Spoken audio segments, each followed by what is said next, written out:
Welcome, everybody, and happy Martin Luther King's Day. We kind of forget our holidays when we're down here in Mexico, but it's important to remember this day because of his incredible importance to social justice issues and his capacity for hope, which is what this forum is about today, which is hope. Presenting today is Mike Hayes. Mike is like one of the foremost experts on the millennial generation in the United States. He's a co-author of 3 books on that issue, recently published too. Yeah. And so Mike is the past vice president of research, entertainment research at Frank McGidd Associates. Quite a position for discussing demographics, but also his interest here is in the emerging coalition of the Democratic Party and what he sees happening that will impact the 2018 election. So with that, I'd like to introduce Mike. Thank you, Toby. Since I'm never shy about plugging my books, these are the names of the books: Millennial Makeover, Millennial Momentum, and Millennial Majority. The first one was published in 2007, and we managed to predict, my co-author and myself, that this relatively unknown former state senator, then became U.S. senator with a funny name, Barack Obama, somebody like him would be a very good candidate for the Democratic Party and might even be able to be elected. And with that, we got noticed by the main book reviewer of the New York Times, who said, I don't know whether these guys are full of it or not, but it's an interesting theory. And when, in 2008, Barack Obama was in fact elected, we were fortunate to be named as one of the New York Times 10 favorite books of that year, that particular book. So we started at the top and kind of drifted our way downward, I guess, because the next 2 books were not named into the 10 favorite books of the New York Times, but Millennial Momentum in 2011, Millennial Majority in 2013. Next slide, please. Okay, there are 4 major trends that are demographic trends that are occurring in the United States, and they are changing the United States immeasurably. The United States is a very different country. It's a very dynamic country, and as I look around the room, you know, I can see people mostly of my own age, with a few exceptions, and you all would know, as well as I would, how different the country looks demographically than it did when we were growing up back in the 50s and 60s. And so one of the big changes is the coming of age of the millennial generation. Those are young people born 1982 to 2003. They are America's largest generation. They are historically the largest generation ever born, and right now there are 95 million millennials, and they have passed the baby boomers in size. As millennials become of age in the adult population, baby boomers sadly are leaving the earth, many of them, and so they are becoming a smaller portion of the American population. It's also the most diverse population generation. 40% of millennials are minority, either African American or Hispanic or Asian American or of mixed race. Comparison, my generation, the silent generation, of which I'm a relatively young member, it was 90% white. So you see where that trend is going. And that leads to the second trend, which is an increasing ethnic diversity of the United States. Again, from a country that was primarily 90% white, the other 10% were primarily African American. Up until the 1980s, they didn't even have a designation for Hispanics separately or for Asians in the Census Bureau. What they had was they were by nationality. There were Mexicans, there were Chinese, but there was no group called Asian or Hispanic American. Well, we are going to be, within the next 20 to 25 years, a majority minority country in the United States. The white population will still probably be the largest single group, but the other, all the other quote unquote minorities will comprise the majority. Where we live when we are in Puerto Vallarta in California is now a majority minority state where the white population is not the majority any longer. Third is the increasing educational level and workplace participation of women. Again, growing up in the 1950s, maybe only 25% of the workforce was female. Most women occupied, quote unquote, traditional women's jobs, teachers or secretaries, sales clerks, that sort of thing. Now, women comprise fully 50% of the workforce and are beginning to have positions at all levels of the economy and will continue to increase.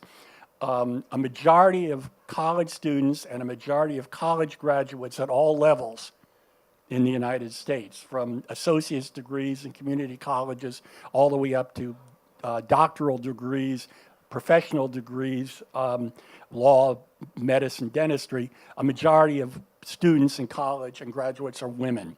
And that has made a huge change in not only the composition of the workforce, but in the attitudes of women.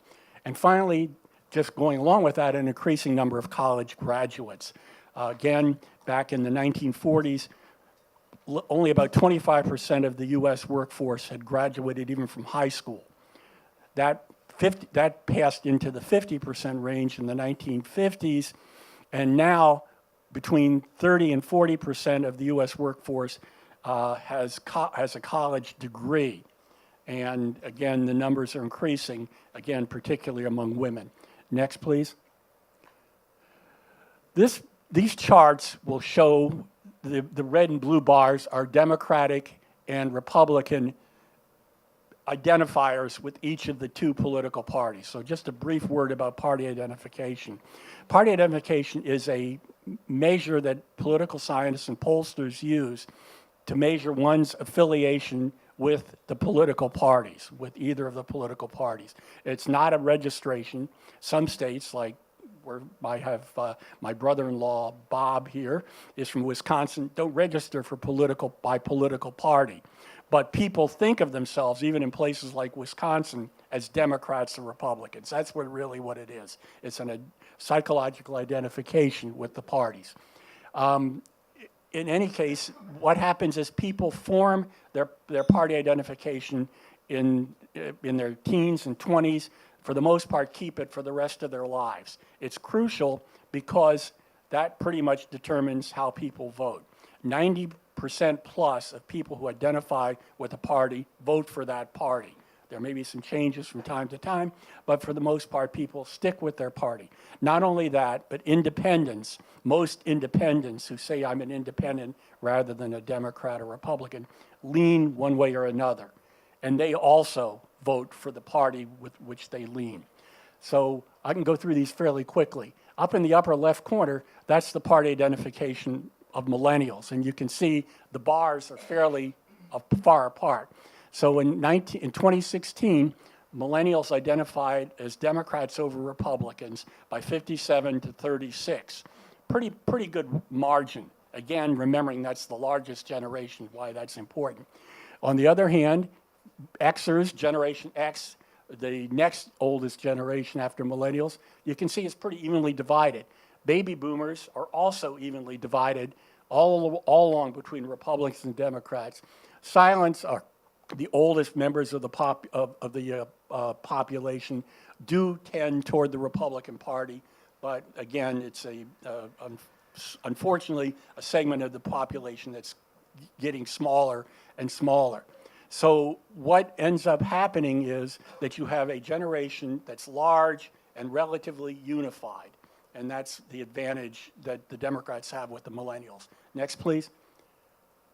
This slide is pretty quick. The brownish bars, the larger bars at the top, are the percentage of millennials who are adults or therefore eligible to vote, starting in 2008 going up to 2020.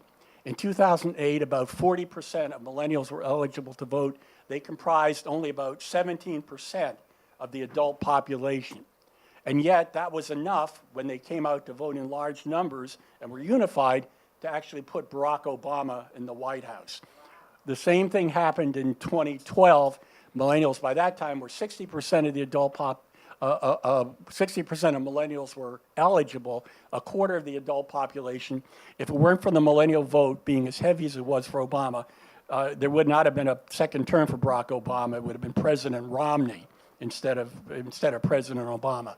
Finally, by 2020, all the millennials, with the exception of one, the last birth year, all of them will be registered to vote. They will make up 36%, or over a third of the adults in the country eligible to vote will be millennials.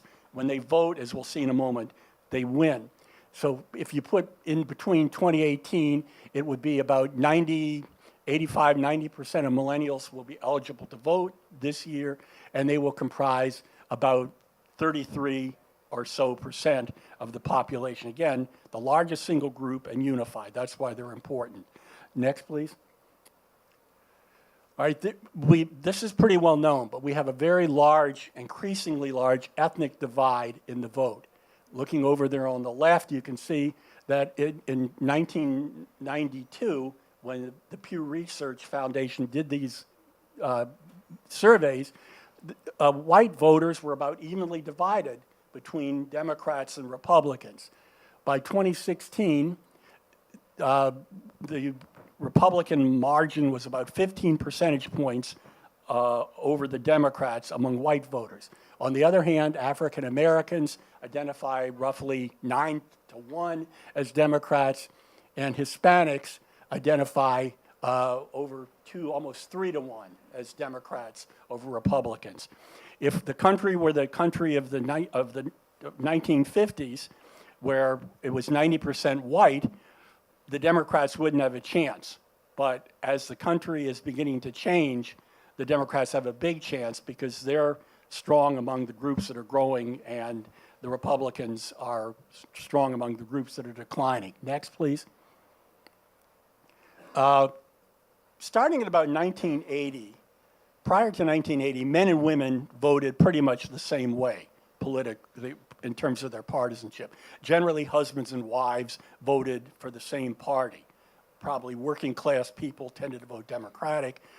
Middle class, upper middle class people tended to vote Republican. Since the 1980s, there has been a growing gender gap. And as you can see, by 2016, there were considerably more Republican identifiers among men. By contrast, women were strikingly more Democratic than Republican. On the lower left, you can see that it's really driven by white men who identify as Republicans over Democrats at this point by about 2-1 in the United States, whereas white women, again here on the far left, are evenly divided in their support. So again, a gender gap. Men on one side, the Republican side, women on the Democratic side. Next, please. Democrats also are holding an increasingly large lead among college graduates. And again, remember, more and more college graduates now, fewer people who don't have college degrees. If you look on the far left, you can see that in 1992, there were actually considerably more Democrats among those with high school or less education than Republicans. By 2016, that gap had closed almost entirely. Same is true of people with only some college education, but college graduates and those with more actually had a pretty sizable Democratic advantage. Complete turnaround, really, from what it had been in the 1990s. Social class and education is a measure of social class. Upper income people tended to be Republican, lower income people tended to be Democrats. That seems to be changing. Next, please. That's particularly driven by, again, white voters. White people with high school education or less over there on the left actually identify as Republicans over Democrats by 2-1. On the other hand, white college graduates are evenly divided between the two parties. So and if you would break that down further, what you would see is that white college graduates who are women tend to be very strongly Democratic. White college graduates who are men are again, a little tend toward the Republican Party, but are still more evenly divided. So again, the same division. Next, please. All right, so what all of this means is, this is the total sum of party identification across the entire American electorate. And if you go to start at the beginning over here, you can see in the 1990s, the two parties were pretty evenly divided. And there was actually, in some years, 1994, after Newt Gingrich and his guys won control of Congress, there were actually more Republican identifiers in the electorate than Democratic. It closed off again in about 2002 after 9/11. People sort of rallied to the Republicans because George Bush was handling, at least initially, the war on terror and to the approval of the public. But over the course of the first decade and a half or so of this century, you can see the Democratic margin gets bigger and bigger. Now notice on the far right side of that, what has happened in 2017. And you can see what happened. The Democrats made some gains, not huge, but they did go up. But look what happened to the Republicans that year. First year of Trump's presidency, and they went down very substantially. So right now, those would translate to 52% of the American voters electorate identify as Democrats, and 35% identify as Republicans. Same margin as existed in 2008 when Obama was elected, and about as big as it was before the Vietnam War when things got sour for the Democratic Party at that point. So the Democrats, because of this coalition, because of these changes, are in a position to dominate if they are careful. Next, please. This is a quote, which I think you might find interesting. It's from Donna Brazile, who was the DNC chair during the election last year. And it is a quote describing a meeting she had with Robbie Mook, who was the Clinton campaign's campaign manager.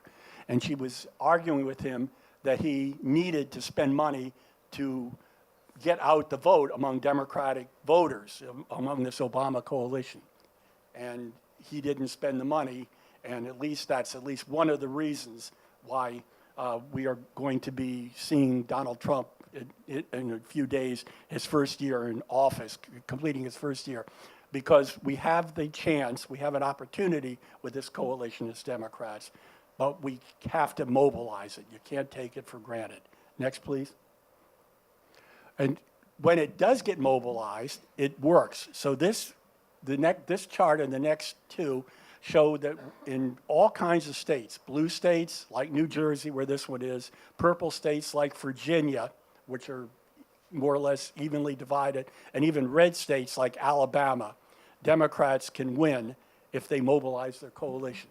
This is the governor's race in New Jersey last November. Democratic candidate Phil Murphy won 56% of the vote. Now, if you look, I'm not going to read all these over, but if you look at these are the votes of various groups within the Democratic coalition.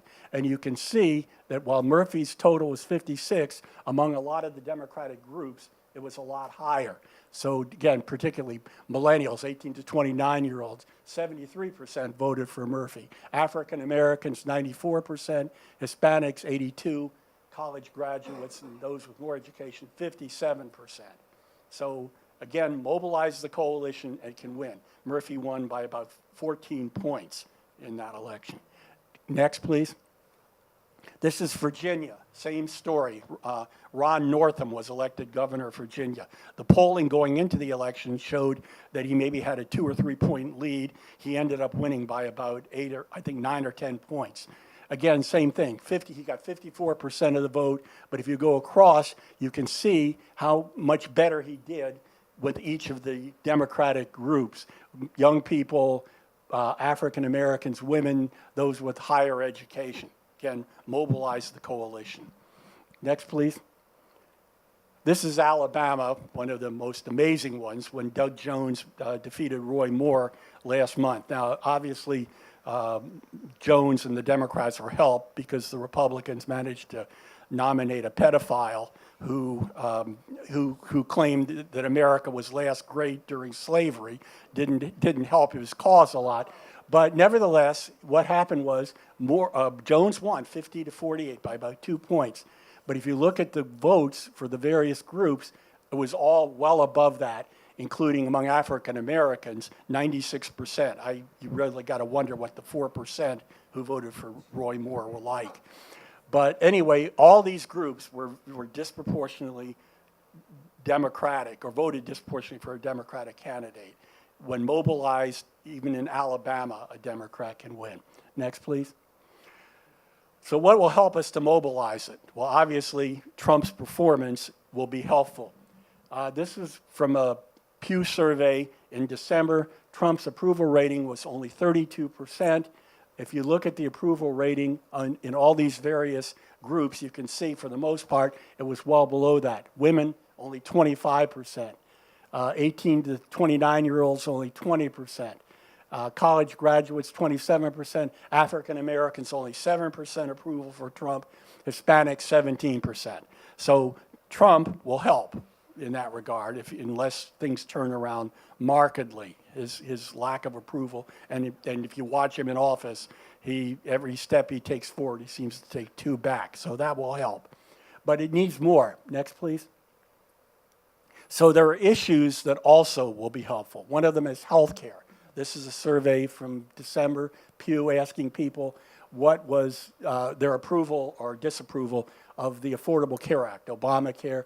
By that time, 56% of the electorate approved of Obamacare. And again, all of the various Democratic-oriented groups were more in favor of Obamacare substantially than the electorate as a whole. It was the single most important issue, by the way, in Virginia when Ron Northam won. Next, please. Another issue is the Republican tax plan. In December, when it was passed, only 26% of the electorate favored it. And again, women, young people, non-whites, college graduates were far less in favor of it than anybody else. Next, please. And finally, free college. This is a good driving issue for the millennial generation.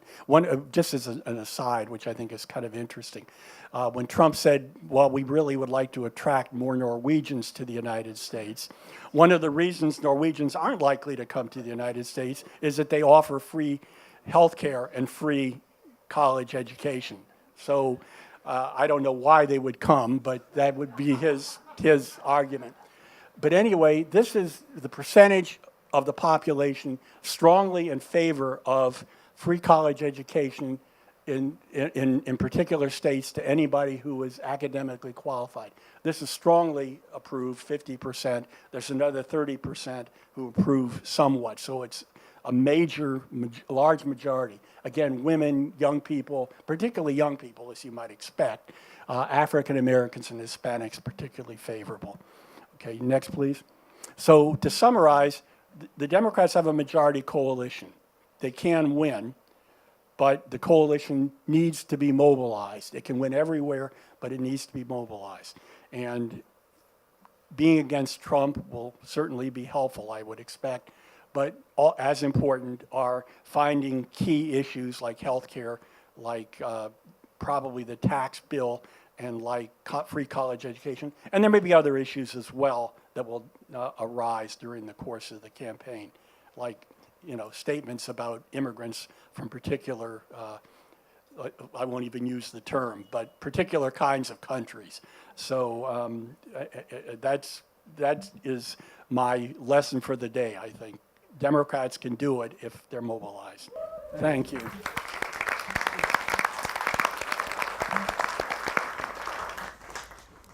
We're going to have all our speakers present and then have question and answers because, in fact, more than one of them may want to answer a question that you have. So thank you, Mike. Thank you. Now we're going to go on to Paul Chris. Many of you know Paul.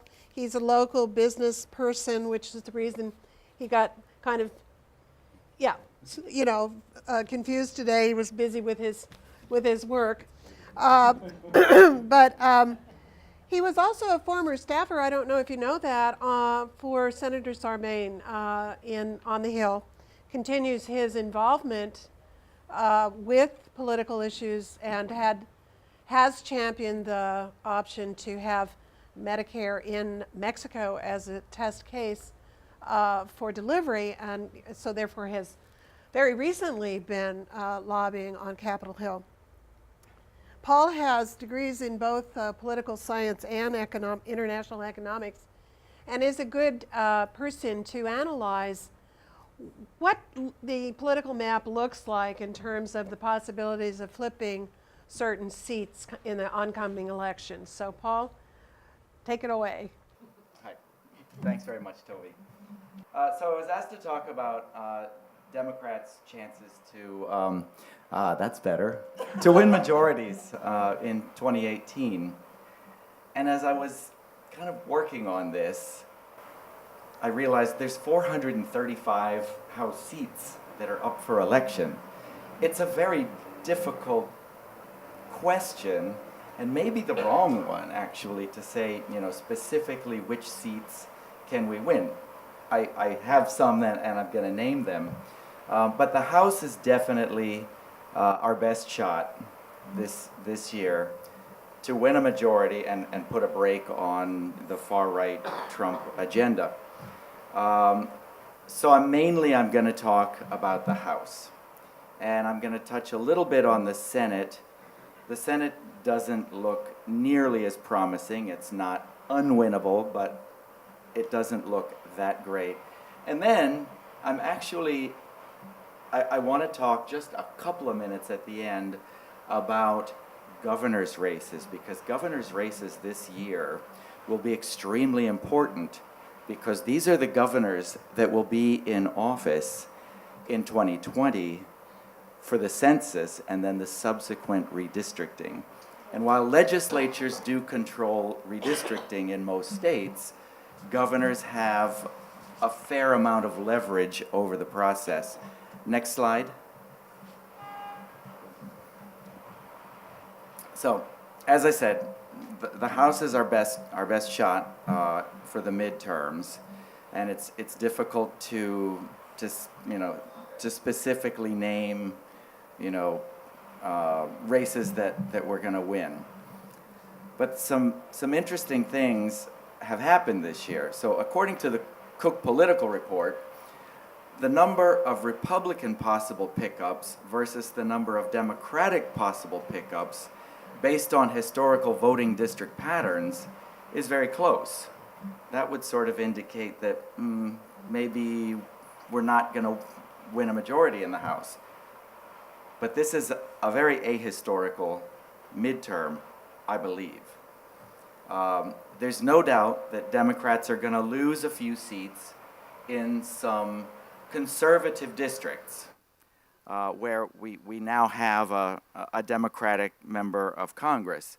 And in some Republican-leaning, in some more liberal districts, we're probably going to, the Republicans will probably lose a couple of seats too. We need 24 seats to take the majority in the House. And if we look at seats that are likely or lean Democratic, there are 21 total seats held by Democrats in conservative districts, those that lean Republican or that voted for Trump in 2016.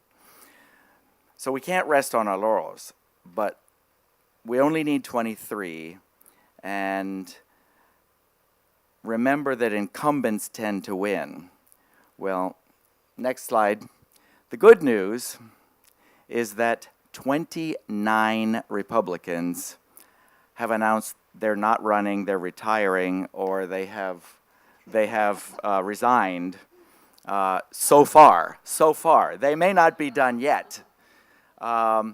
This is a record. Never have so many of either party in the majority resigned prior to an election. So this definitely says something about how the Republicans feel right now. They're not very sure of themselves in this midterm. And the other interesting and kind of good thing is that a lot of these resignations or retirements are coming from committee chairs and House leadership, folks like Darrell Issa, who was House Oversight and Government Affairs, and he's been there a long time. He's a leader in the House. And a bunch of others that you can see on the slide. I'm not going to go through any of those. So Darrell Issa, who is retiring, he was chair of the House Oversight and Government Affairs Committee, California. Ed Royce, also from California. There's a bunch of retirements in California, and those are some good pickup districts. Ed Royce, House Foreign Affairs. Ileana Ross-Lehtinen was House Foreign Affairs also, former House Foreign Affairs prior to Royce. Bud Schuster from Pennsylvania was House Transportation, and Bob Goodlatte from Virginia was the House Judiciary. So next slide. I guess none of these are going to be, this one showed up. Okay.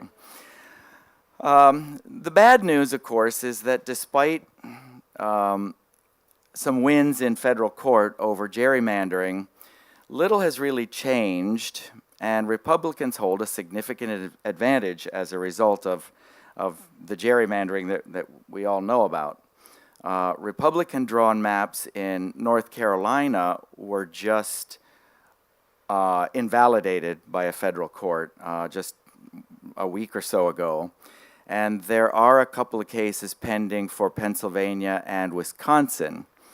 The Supreme Court just agreed to hear a case in Texas in which a lower court invalidated Texas's map, but that means that this conservative Supreme Court is probably going to reverse the lower court decision in Texas, and Texas's gerrymandered election map is probably going to stand. That's my guess. Otherwise, I think they would not have taken it, and all of the left-leaning justices voted not to take it, but they didn't carry the day. That, and of course, racially directed voter ID laws, voter roll purges are still common, and other forms of voter suppression tactics continue to be the norms in many states. In Ohio, just as an example, an egregious example, veterans were purged by order of the Republican Secretary of State, John Halstead. Veterans serving, deployed, were purged from Ohio's voter rolls. Can you imagine? I mean, that's almost desperate. So, the Republican Party is in strife. That is clear by the resignations and retirements that are going on, thanks to deeply unpopular policies in healthcare and tax reform, immigration, etc. And we have the least popular president in modern history, and that appears to be catalyzing voter interest. And I think, as was just pointed out, I think it's going to drive a very high turnout among Democrats in this midterm. Next slide. So what will it take to win? Rather than looking first at specific races, I found that, like the Cook Report and Nate Silver's 538, they're all looking at what we call the generic ballot. That means the generic ballot is a survey in which voters are asked, given a generic Republican and a generic Democrat, which would you vote for today? And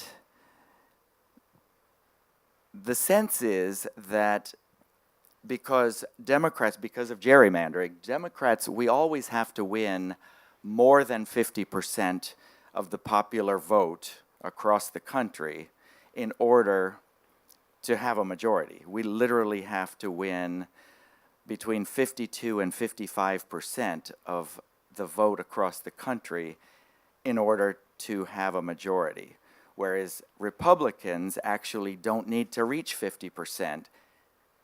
They didn't in the last congressional elections, and they still have the majority. So looking at this generic ballot is actually a good way of gauging our chances of retaking the House. And right now, so what we would call the generic ballot is based on, it would be D plus 2, for example, and that would mean that 2% more of voters would prefer the Democrat.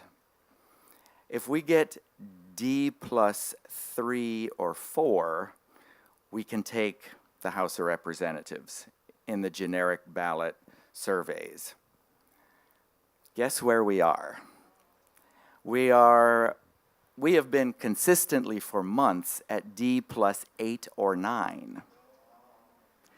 And the latest from Nate Silver is that he came up with D plus 13.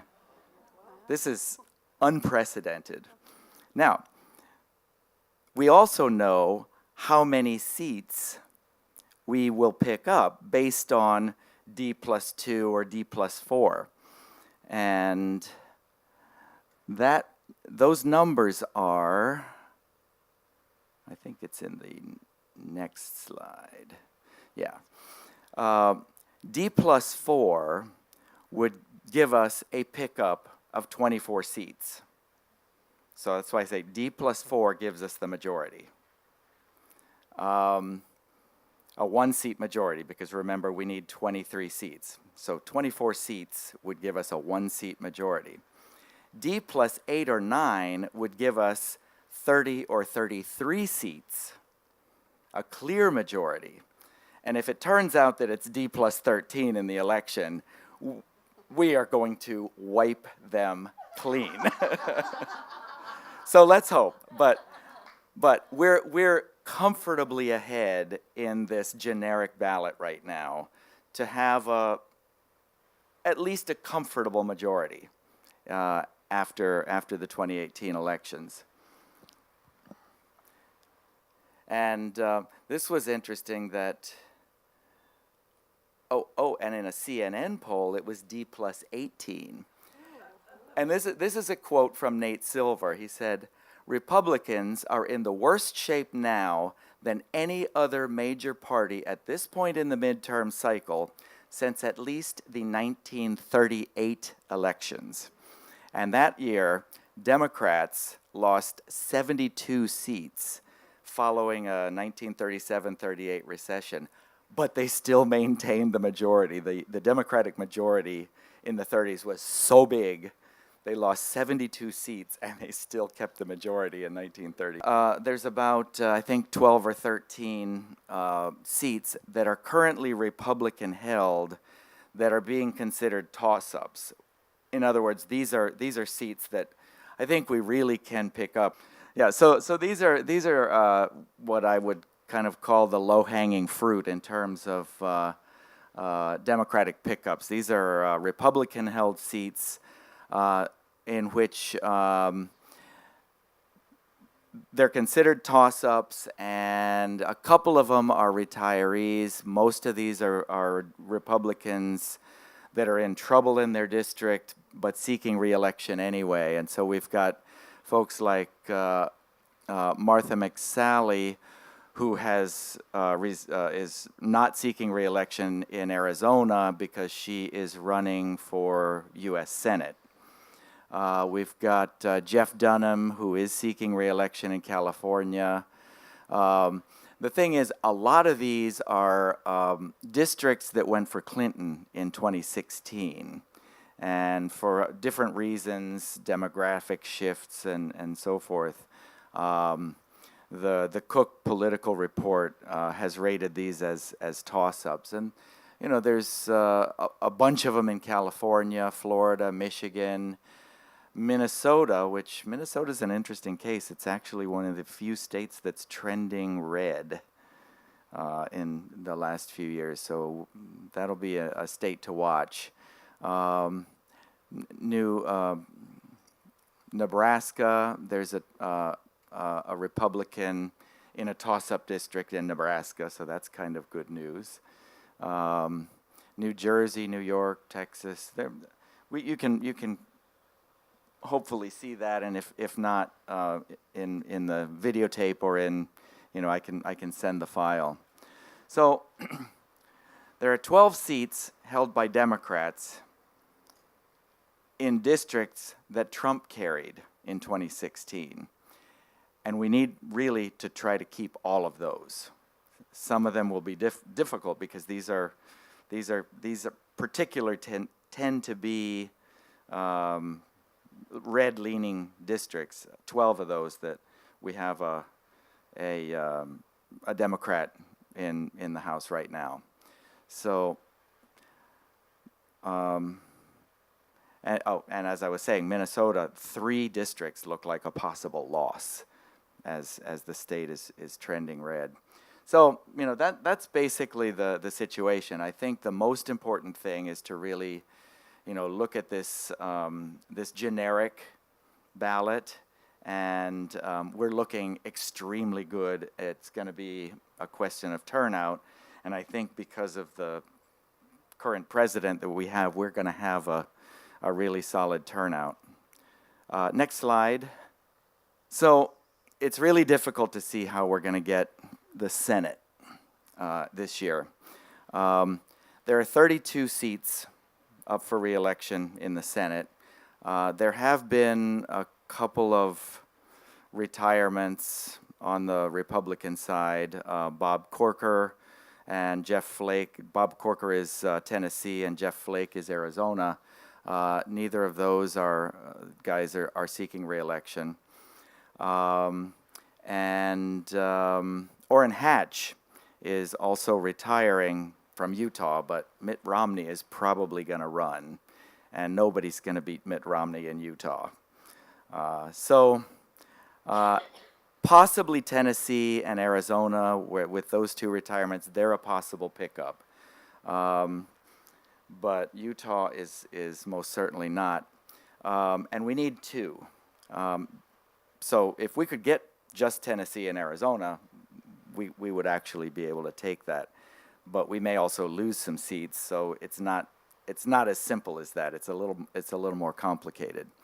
I think Doug Jones' win in Alabama has really helped to energize Democrats, across the board. And Nate Silver specifically says that it has enhanced the chances of us winning the Senate, but only from about 22% to perhaps 35% now, so it could happen, but the odds are still against us.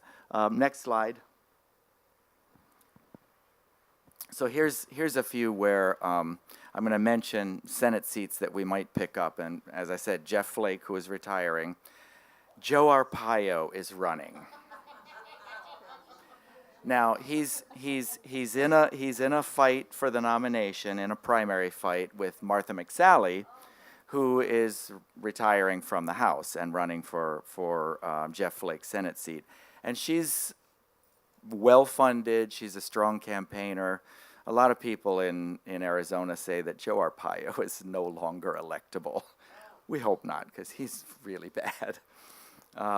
And on the Democratic side, Kirsten Sinema, who is a Democrat, she's retiring from the House and also making a run for Jeff Flake's Senate seat, and has a reasonably good chance. Arizona has been trending a little more purple, if not quite blue yet. So that's a possible pickup. Next slide. The other one is Nevada. Dean Heller is running for re-election. He is considered by a lot of political pundits as the most endangered senator in the country. Jackie Rosen is currently leading in the polls by just a little bit. And she's beating Heller on fundraising, which is pretty impressive because usually incumbents they've got the best fundraising machinery, but she's actually outraised him in the last quarter. A lot depends on the Latino vote in Nevada, which has been growing, and so I think that's a very, very possible pickup there. Next slide.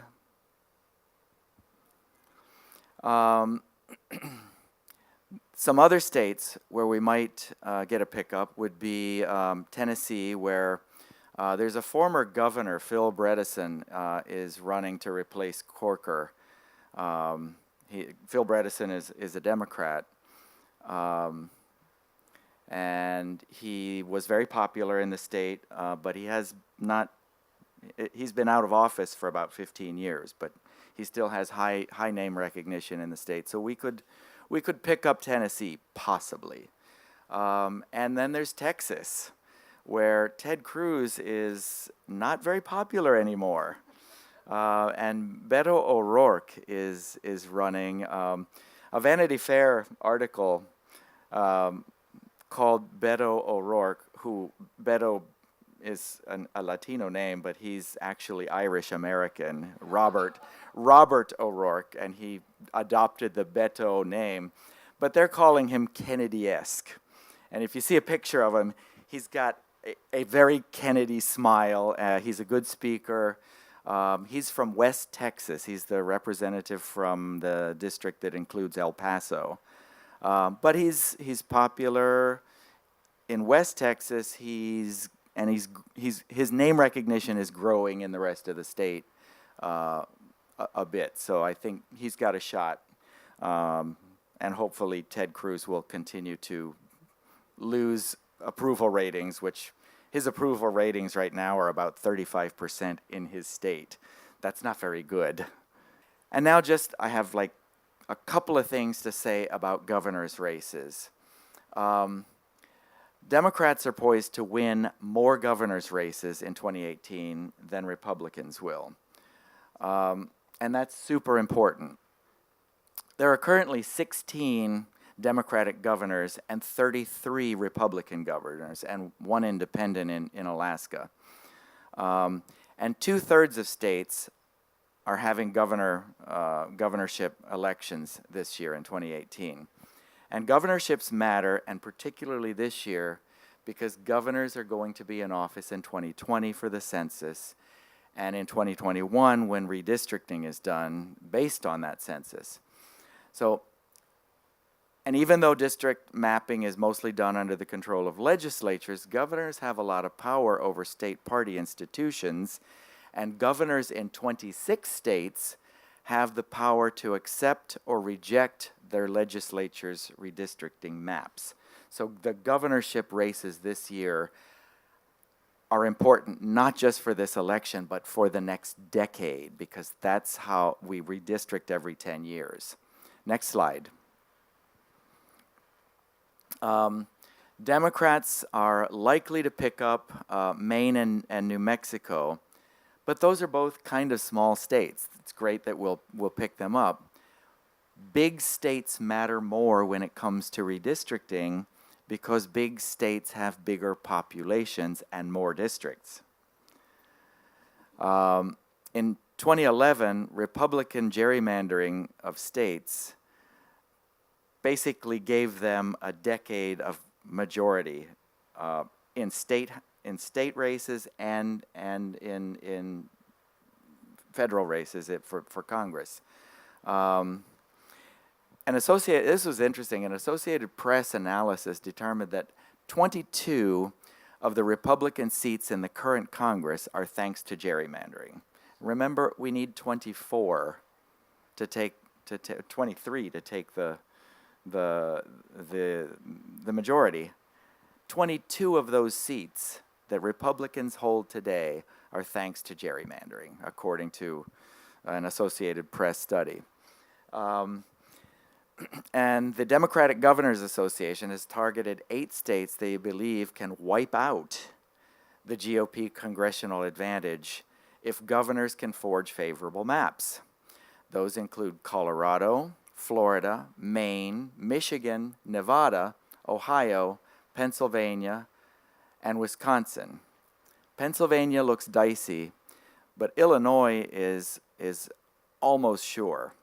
So if we can win, just 8 governorships and get a decent electoral map drawn, we can just in that ensure Democratic probable majorities for the next decade. So we really have to pay attention to governors' races this year, and that's my analysis. Thank you. I couldn't help but be struck by how many of the states you mentioned in your analysis have strong, big Hispanic vote potential. And historically, the Hispanic vote has not been nearly as great as people would have hoped it would be given the demographics that they represent. We are really pleased today to have someone who's a dual citizen, well connected in both countries in terms of political knowledge and allies, even relatives. And also a person, Anna Maria Davis has been very much on the forefront in the American film industry, developing films that bring greater cross-cultural understanding to Americans about, or Northern Americans about Mexican life.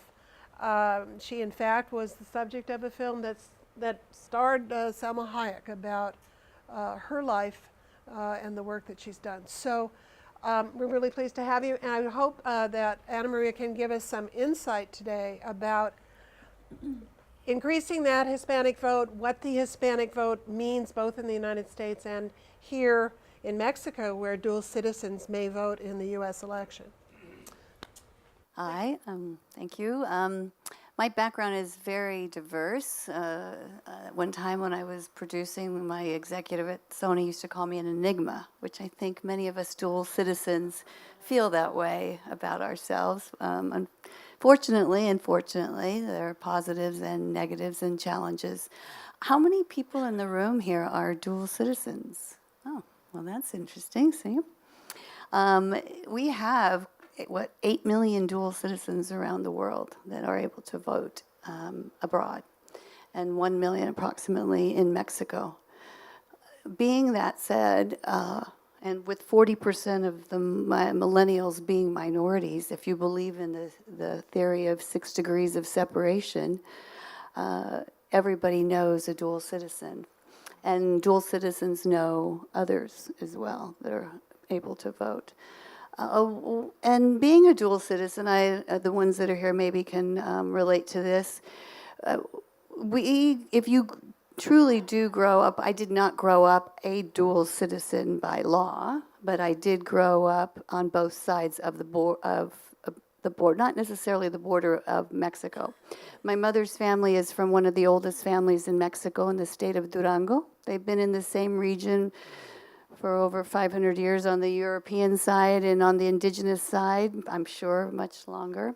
One of my second cousins is actually the governor of the state of Durango. I have 64 first cousins, most of them in Durango. And I'm probably related to about every Aispuro or Coronel and Rivas that there are in the state. I also have relatives. My grandfather came from England, but when I did my DNA, I was 31% Irish. More Irish than anything else, and that says a lot because the Irish fought on the side of the Mexicans during the Mexican-American War. So many of us in Mexico are of Irish descent and other descents as well. I used to do food tours in this town, and it really gave me a lot of material and things that I like to write about. And what I used to really try to bring to the awareness of my tours was that Mexicans are not what industry in the media have typically, represent how they've represented us. when I made the movie with my ex-husband entitled Fools Rush In, starring Salma Hayek and Matthew Perry, I it was very challenging, actually. I don't know if you've ever seen the movie, but I got pregnant and ended up marrying my ex-husband and falling in love and having 3 children. But right after college, I was thrown into the industry, and he was 10 years older than I am, well, 9. And for the first time in my life, I had actually been a Republican at one time. I felt what it really felt like to be a minority, because my mother's family is from deep in Mexico, and I was raised very American in Boulder City, Nevada. I never understood what it really felt to be a minority until I went into the entertainment industry and changed my last name, and all of a sudden people were assuming my identity was something that it wasn't. And I think that's probably an issue with many dual citizens. And when you realize that our identities are what makes us vote and how we vote and what parties we choose, I think if you're attempting to discuss dual citizens, you need to understand the identity issue, which is probably the main problem. And it was my issue growing up, and it's really had a transformation over the years. And then moving to Mexico and getting my dual citizenship, living amongst my family down here, has really opened up my eyes even more, because the challenge for me now is the opposite. I have a hard time voting in Mexico. And why? Because I feel like I don't understand the issues that well, like I should. I feel a bit of loyalty to being an American where I was raised. And that is an issue around the world with dual citizens. Are you giving up something that you identify with initially to vote for a country that isn't your first home? Even though I have very, very proud and deep roots in Mexico. And I think if we can understand that, we can probably understand 40% of the minority vote in the United States. Most of the time, people don't realize prior to President Nixon, there were no Hispanics. My mother said, well, we didn't check anything but white. We were all white. So when people say that there were more white people at one time, it was because everybody checked the white box. Because remember, it was, Mexico was a large portion of what the United States is. And what is Mexico? The northern part of Mexico is predominantly settled by the Germans. My great uncle came from Europe in 1906 after graduating from MIT and lived in southern Mexico in Oaxaca. I'm 25% Iberian Peninsula, so we're Basque on one part of my family, and then during the French intervention in 1862, a lot of the French were kicked out of Mexico, and they didn't want to leave, so they moved up to areas in Durango specifically and changed their names to Basque names. So my grandfather's family is very much French. I have 31% Irish blood. Again, there you see that. And food isn't a good example. So I'm not going to go on and on and on. You can watch my movie that I fought very hard for many years. I didn't speak in meetings at all. When they asked me to do my story, my ex-husband said she'll never do it. She hates what the studios have done in the 80s. She's never going to let you guys do it. And the executive at Sony was Chinese American, one of my good friends, so I used to drag him to every classroom in Beverly Hills to promote Chinese New Year's. I dragged my mother in to make tortillas and parade around Rodeo Drive with Mexican flags because we were trying to teach culture back then. So I think that I'm not going to go on and on and on. I just want you to take an opportunity to realize what a fight this really is for us on all levels as women. Look what's going on around the world right now, around the country especially,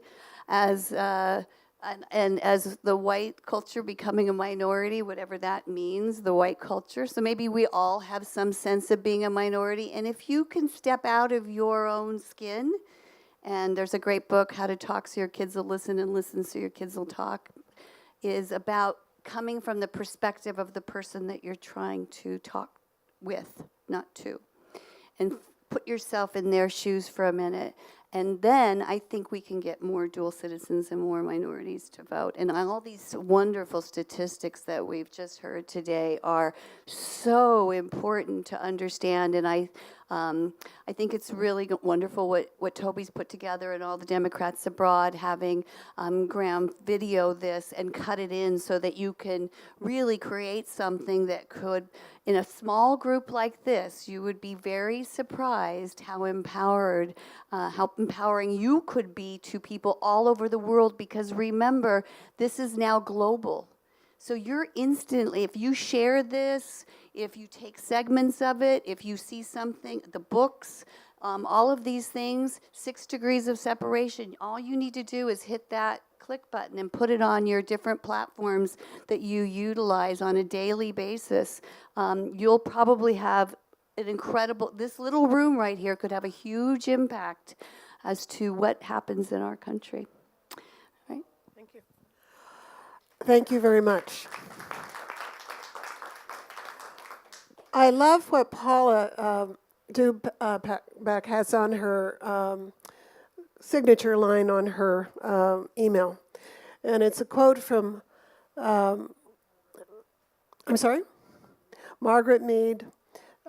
Never doubt what a small group of people can do to change the world, because in fact it is the only thing that has. So the rest of the session is going to be devoted to conversation with you guys. We're going to free up a mic. I'm curious with Mike's presentation, is to what extent do you think the national Democratic leadership reads your books, is in touch with the significance of the millennial generation when it seems so obvious, and then someone like Robin Mook apparently did not get it, and I just kind of, how could he not see the significance of that? Well, there are times when I think they don't pay enough attention. It's a wave that's coming, and it is but maybe they believe it hasn't gotten there yet. The tidal wave is still way out to sea or something. There has been a long time belief that young people don't vote, and they're less likely to vote.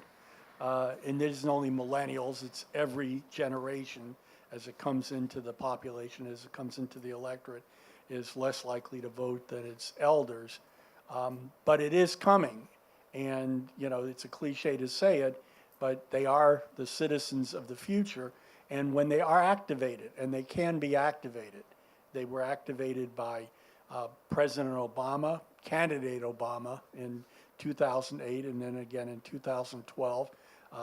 They were activated in this past election in Alabama.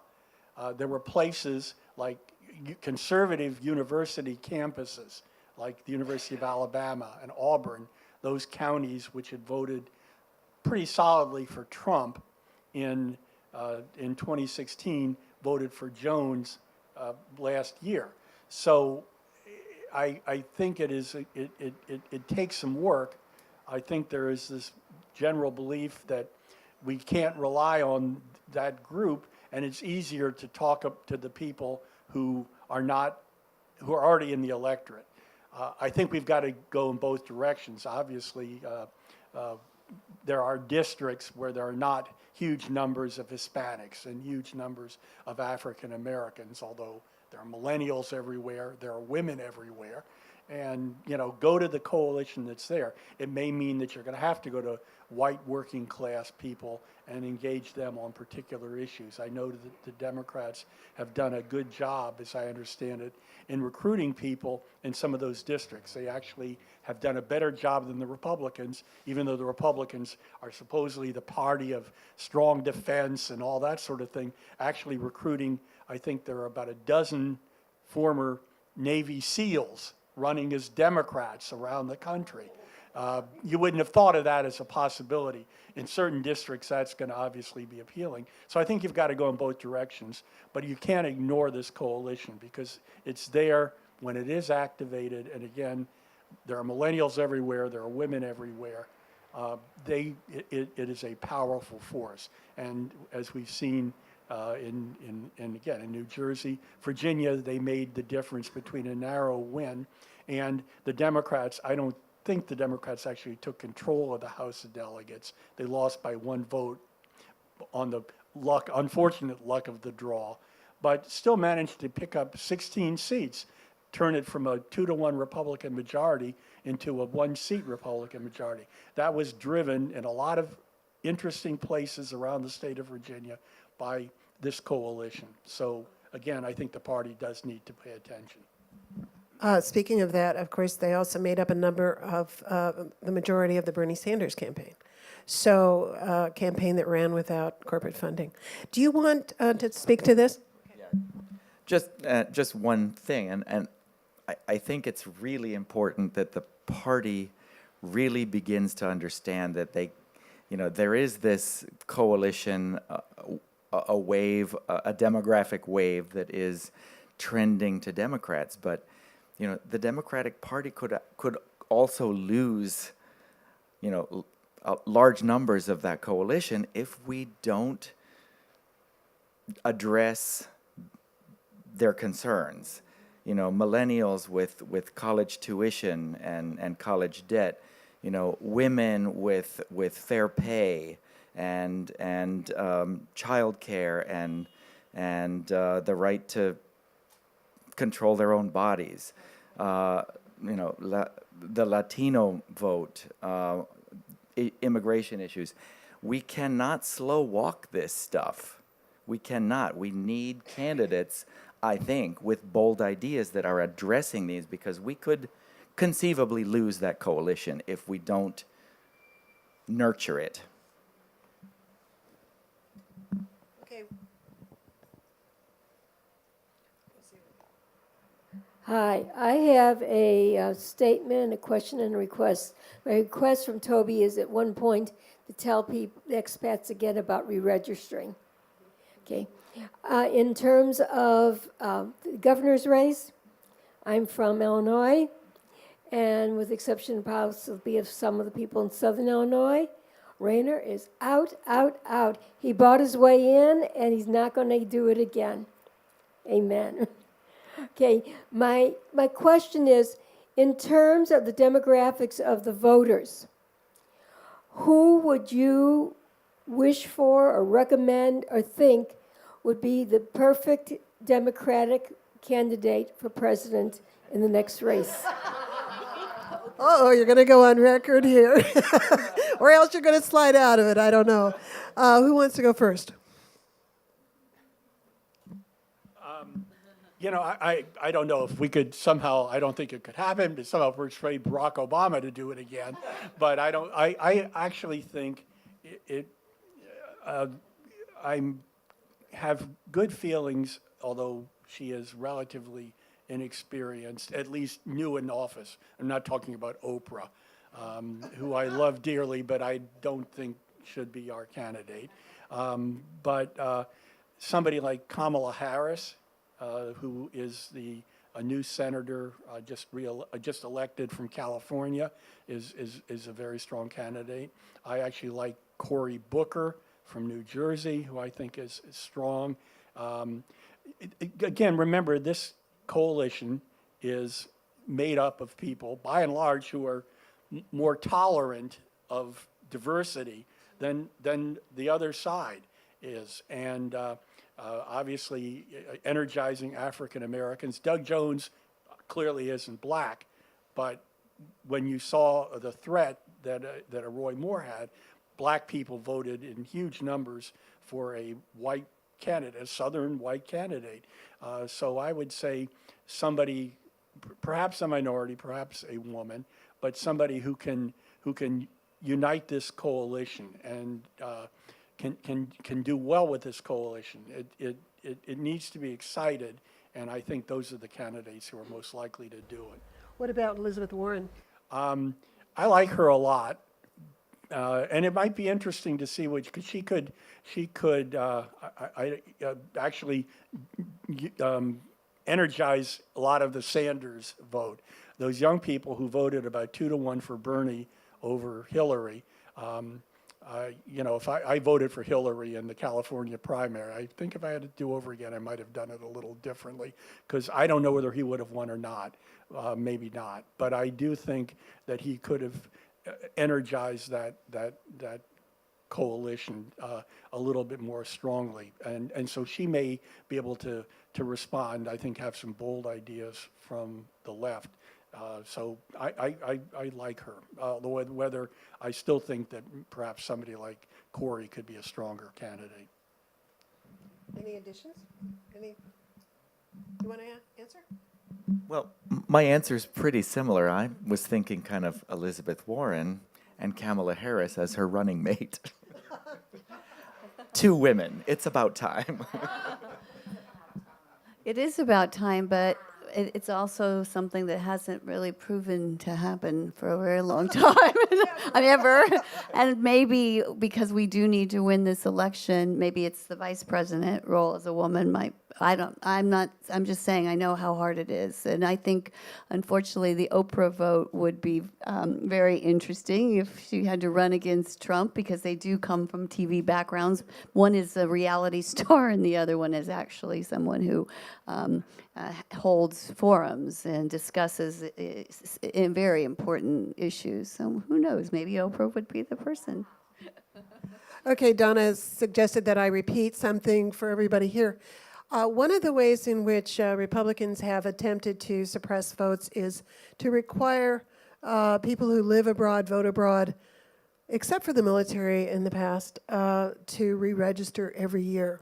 So even if you don't know whether your state requires that, I would suggest going online through Vote From Abroad. You can pick up the cards outside on the table. And just hold it up, honey, that card, and it will tell you very easily how to go online and re-register, just so that you get, hopefully, an electronic ballot, and if not, we'll figure out how you can get a paper ballot. Yes. I think that's really crucial, because there are states, each state does things a little differently, that are actually kicking people off the voter rolls who haven't voted, I think, in the last two elections. And that is not legal to do that, but they are arguing, well, those people may have died, they may have moved, and they're going to eliminate fraud that way. But where that does present a problem, particularly for the Democrats, is that since some of the groups in the coalition are less likely to vote than older white people, they're more likely to get kicked off the voter rolls. So it does take some proactivity, I think, on the part of voters, registered voters, just not to assume that you're going to be on the voter rolls forever. So tell your friends. Any other questions from the group? Yeah. My question has more to do with numbers. You know, Mike, I was real impressed with, I think you said 33% of the voters in 2020 will be millennials. You know, and so we all get really hyped. And then you look at the charts and, 97% of the, blacks voted, Democratic. Well, arbitrary numbers, but 97% of 100 versus 33% of 40,000, makes a lot of difference. I'm wondering, do you have the same comparable figure of 33% of millennials? What's the percentage of white men for 2020 that would be voting? Out of the 100%, if 33 are millennials, any idea where white men are? Probably about now, and I don't know, I could look that up. I don't have the figure right on top of my head. But if whites make up 60% of the electorate, assuming half of them are men, so it would be about 30%. So remember, in this instance, millennials could outvote white men across if they get out and vote. And the same is true of working class white men. One of the things that Trump managed to do was to activate people that on the other side, because elections, these kind of wave elections occur, and they don't all go in one direction. Some years, Democrats are more excited about it, as was the case in 2008 and 2012, so Democratic turnout was higher. Last time in 2016, Republicans were more involved, and so Republican turnout went up. And then Trump did activate people, particularly white men, in rural areas and in places like Wisconsin, Michigan, Pennsylvania in particular. It will be interesting to see if they will be as involved in 2018. There has been some polling which indicates that Democrats and various Democratic groups on the approval numbers didn't like Trump to begin with. So his decline hasn't been among, say, African Americans, who were only going to be 7% favorable anyway. It was among white people who were disappointed in what he has done. I would say more white women than white men. That is a very key pickup group. But again, millennials as a group can outvote possibly white men across the country. What's the percentage of Hispanic vote in terms of the population of Hispanics? Is it about a third?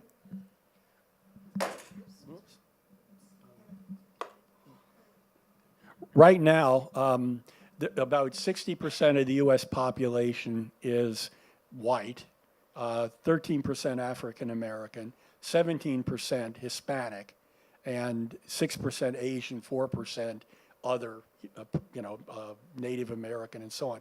So Hispanics do make up 17% of the U.S. population. They make up less than that of the electorate, in part because of relative youth. The Hispanic population is a relatively young population. Some are not old enough to vote, and there obviously are registration issues and turnout issues. But if Hispanics vote in their proportion, getting close to 1 in 5 voters in the United States could be Hispanic. We saw in California in my lifetime, when I've lived there, a state that has gone from kind of a not dark red, but at least pinkish Republican state to a solidly Democratic state as Hispanics have voted and Republicans in California literally turn their backs on that growing vote. It's not going to be the same everywhere in the country, but the Hispanic population is growing all over the country. It's even making a difference in a place like Alabama, which you would not think of as a place where Hispanics would make much of a difference. So again, it's close, could be close to 1 in 5 voters could be Hispanic if they are mobilized, registered and mobilized. I just really quickly wanted to add, and this is just a little, when you talk to the millennials, Latinos, I think it's especially the ones that possibly would vote. In the 90s, I managed Chicano Secret Service. They were a young political satire group out of Berkeley. And I learned things I had never learned in my life representing them because most of the history was ripped out of the history books or was incorrect. And one of the things they hated more than anything was the term Hispanic. It was something they could not stand. It was something that Nixon created, and they didn't believe it was correct. So the correct word to really utilize with this millennial intellectual that can get their cousins and everybody to vote is Latino American. And these little idiosyncrasies are really important because they're going to, that little group of the intellectuals are going to stimulate and go out, and they're the ones that are going to get everybody else to vote. So these kinds of things we do need to pay attention to. You've also mentioned the degree to which the Mexican American and dual citizen uses social media as a way to communicate, as a very important vehicle for them, much more so than you see in other groups. Very quickly, I worked with Jerry Rocha. He used to be the head of mobile network for Nielsen. I did a show called Dinner on Sunday with a bunch of Latinos I met at South by Southwest in Austin, and they were talking about media and the Latino image. And that was something that Jerry really, really, really pushed. So it's very important, these little bitty things that we're not paying attention to. Because actually, in many cases throughout the last several campaigns, Democrats abroad votes have made the difference in critical races, including Barack Obama's in North Carolina, including Al Franken's in Minnesota. So I don't know how many of you know this, but Democrats Abroad exists globally in 220 countries around the world. And in fact, in every legislative district, in every state in the country, we have a Democrat abroad. So we can make a difference, and we encourage you to sign up. Any other questions before we end? I just have a kind of a pragmatic one. Anna Marie, can you vote both in the U.S. and in Mexico? Oh, okay. The United States is one of the very few countries in the world that really allows you to do that. And Mexico allows that also? Yep. thank Mexico is you. actually pushing a lot of their citizens to become dual citizens. They really are. You want to say a little more about that? It's a very important thing for Mexico, for the dual citizens to vote. They have been since the last election. Yeah. It's very interesting to, little... I think because look what happened with what's going on right now with the wall issues, with we have a lot of people dependent on the trade situations. We've got a lot of generations below that are going to come up and will be, even if you're not necessarily a dual citizen, or you are a dual citizen but never voted, if we can push that your great-grandchildren and grandchildren are going to have these issues. So Mexico really understands how important it is. All right, there's one growing group of voters in the United States that has not been mentioned, and it's the disabled. And they go the full spectrum of men and women and of all different age groups and everything else, but they have forgotten it, and for many years they sort of gave up.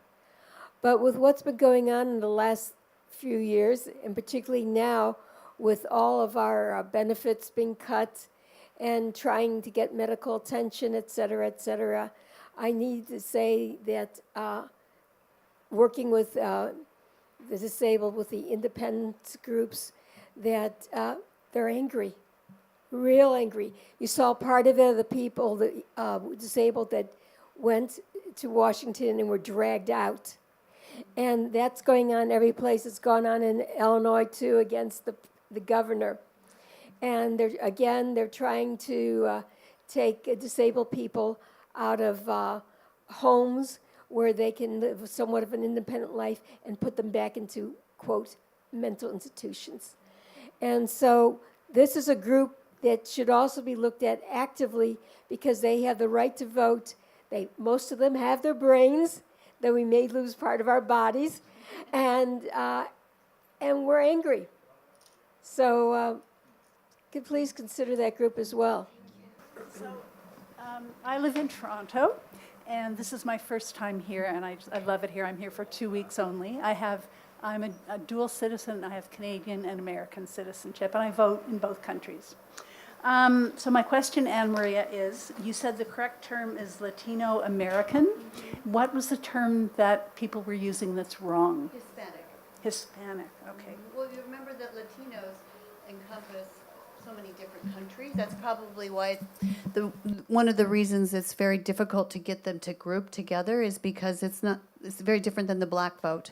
You've got Cubans and Spanish and Mexican and Portuguese, and you have so many different Guatemalans. So it's a very, very and they're all kind of competitive sometimes with each other. They don't embrace each other.